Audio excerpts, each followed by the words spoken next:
ചിങ്ങഞ്ചിറ പ്രകൃതി ക്ഷേത്രം. പാലക്കാട് ജില്ലയിലെ കൊല്ലങ്കോടുള്ള ചിങ്ങഞ്ചിറയിലാണ് ഈ ക്ഷേത്രം സ്ഥിതി ചെയ്യുന്നത്.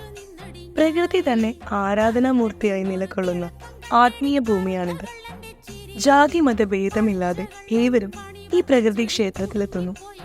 വീട് പണി തടസ്സമില്ലാതെ നടക്കാൻ വീടുകളുടെയും കുട്ടികളില്ലാത്തവർ തൊട്ടിലുകളുടെയും രൂപം ഇവിടെയുള്ള ആൽമരത്തിൽ പലയിടങ്ങളിലായി സ്ഥാപിച്ചുകൊണ്ട് പ്രാർത്ഥിക്കുകയാണ് ചെയ്യാറ്.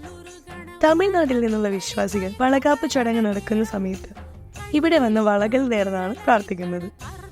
സ്വന്തമായി പൂജ ചെയ്ത് പ്രാപ്തിക്കനുസരിച്ച് കോഴിയെയോ ആടിനെയോ കുരുതി കൊടുത്ത് തൊട്ടടുത്തുള്ള സ്ഥലത്ത് അടുപ്പ് കൂട്ടി ചോറും കറിയും വെച്ച് മൂർത്തിക്ക് നീതിച്ച് തൊഴുത്ത് അനുഗ്രഹം വാങ്ങുന്നതാണ് ഇവിടുത്തെ രീതി. ക്ഷേത്രത്തിന്റെ പിന്നിലായി ഒരു ചിറയും കാണാം. കളിയാട്ടം, കുഞ്ഞിരാമായണം തുടങ്ങിയ ഒട്ടേറെ ചിത്രങ്ങളുടെ